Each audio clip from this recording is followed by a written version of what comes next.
యేసు సమాధిలో లేడు. ఆయన సమాధిని గెలిచి తిరిగి లేచాడో.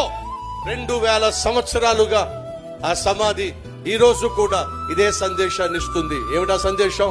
లోక రక్షకుడైన యేసు మరణించాడు, కానీ మరణాన్ని గెలిచి తిరిగి లేచాడో.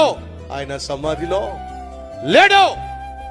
ప్రపంచంలో గొప్ప గొప్ప గొప్ప వాళ్ళు అవతరించారు, మరణించారు, సమాధి చేపట్టారు, సమాధిలో మిగిలిపోయారు. కానీ ఈరోజు ప్రపంచంలో తెరవబడిన సమాధి ఏదైనా ఉంది అని అంటే అది నా ప్రభు అయిన యేసుక్రీస్తు యొక్క సమాధి. ఆ సమాధి నేటికి ఇస్తున్న సందేశము ఏంటో తెలుసా? యేసు మరణాన్ని గెలిచాడో. ఆ యేసును విశ్వసించిన వారు కూడా మరణాన్ని గెలుస్తారో.